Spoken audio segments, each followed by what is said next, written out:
Hello everyone, welcome to Lucky education और challenges of nation building class 12th की political science. ये second video है और हम क्वेश्चन आंसर डिस्कस कर रहे हैं चैप्टर बाय चैप्टर। पहले वीडियो में 10 क्वेश्चन डिस्कस किए थे और मैंने कुछ क्वेश्चन के आंसर भी आपसे पूछे थे, आपने कमेंट करके भी बताए थे।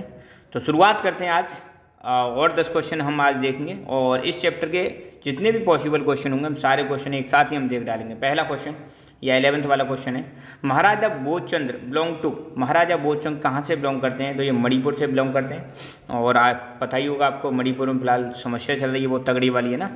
तो आपको कमेंट करके बताना है मणिपुर की कैपिटल क्या है, ठीक है ना। What by the name of paramilitary force of Nizam. Nizam आपको पता है हैदराबाद के रूलर थे, ठीक है, दुनिया के उस समय के सबसे रिचेस्ट पर्सन में माने जाते हैं। तो निजाम ने एक पैरामिलिट्री फोर्स बनाई थी, उसका नाम था रजाकार्स, जिन्होंने बहुत ज़्यादा अत्याचार किए थे हैदराबाद के लोगों पर। Which leader played an important role in unifying the princely states of India.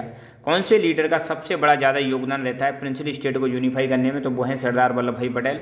आप सबको पता है जब देश आज़ाद हुआ था तो उस समय 565 प्रिंसली स्टेट हुआ करते थे और इन सब को भारत में एक करने का काम किसने किया? सरदार वल्लभ भाई Patel.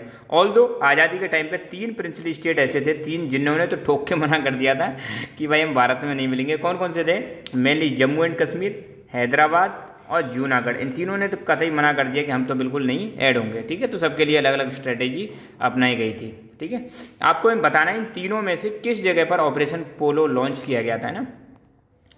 Who is known as Iron Man of India. Iron Man of India के नाम से कौन जाने जाते हैं? सरदार वल्लभ भाई पटेल ही जाने जाते हैं। How many princely state consisted at the time of independence. Independence के टाइम पे कितने प्रिंसली स्टेट थे भारत में? 565 प्रिंसली स्टेट वही थे जहाँ पे राजा रूल करते थे और ये जनरली अंग्रेज़ों के अंडर में ही आते थे। इन्होंने अंग्रेज़ों की सुप्रीमेसी एक्सेप्ट कर ली थी। Name the princely states which registered their merger with Indian union. उन प्रिंसली स्टेट के नाम बताने जिन्होंने भारत में मिलने से मना कर दिया था 1947 के टाइम पर। तो 4 हैं, जूनागढ़, हैदराबाद, कश्मीर और मणिपुर। इलेक्शन कमीशन कब बनाया गया था? तो इलेक्शन कमीशन 1950 में बनाया गया था। आप सबको पता है भारत में चुनाव कराने के लिए एक बॉडी है जिसका नाम है इलेक्शन कमीशन ऑफ इंडिया, जिसके बारे में आर्टिकल 324 में लिखा हुआ है। ये कॉन्स्टिट्यूशनल बॉडी है। कॉन्स्टिट्यूशनल बॉडी वो होती है जिनका मेंशन हमारे संविधान में कर रखा है, कॉन्स्टिट्यूशन में कर रखा है, ठीक है। तो ये इस इलेक्शन कमीशन का एक हेड होता है जिसको हम बोलते हैं CEC, चीफ इलेक्शन कमिश्नर। और पहले चीफ इलेक्शन कमिश्नर थे हमारे सुकुमार सेन, ठीक है। तो ये भी आपको याद रखना है। Moving forward, how many states and UTs were form in 1956। 1956 में कितने स्टेट और यूटीज बनी थी? आप सबको पता है स्टेट रीऑर्गेनाइजेशन कमीशन बना था 1953 में, जिसकी रिपोर्ट आती है 1955 में। और इस रिपोर्ट के आधार पर 1956 में एक एक्ट पास होता है पार्लियामेंट में, स्टेट रीऑर्गेनाइजेशन एक्ट, जिसके तहत 14 स्टेट्स और 6 यूनियन टेरिटरीज बनाई गई थी।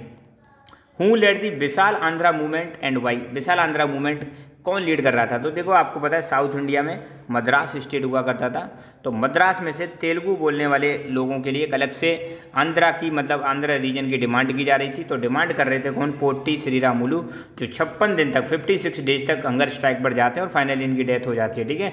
तो ये जो है विशाल आंध्रा मूवमेंट 1950 के टाइम पे लॉन्च हुआ था। पोट्टी श्रीरामुलु इसके लीडर थे और जो डिमांड कर रहे थे सेपरेट आंध्र प्रदेश की तेलुगु स्पीकिंग एरिया, कहाँ से? मद्रास से, है ना। Name 2 state that were affected by the partition of country. आपको बताना है 2 स्टेट के नाम बताने जो सबसे ज़्यादा अफेक्ट हुए थे जब देश का पार्टीशन हुआ था, तो वो थे पंजाब और बंगाल, ठीक है। तो ऐसे ही हम 10-10 क्वेश्चन हम डिस्कस करेंगे, थोड़ा थोड़ा उनके बारे में जानेंगे ताकि आपका चैप्टर भी क्या हो जाए, रिवाइज हो जाए। ये आपको मतलब आपको ऐसे ही करना है और ये 20 क्वेश्चन हो गए हैं और इन सबको आप अपनी एक कॉपी में नोट डाउन कर लेना और ऐसे ही इनको नोट डाउन करते चलना। तो हम एक एक करके कंप्लीट चैप्टर का डिस्कशन करेंगे, सारे क्वेश्चंस को मतलब डिस्कस करेंगे, ठीक है। सो खुश रहो, मुस्कुराते रहो। जय हिंद, जय भारत।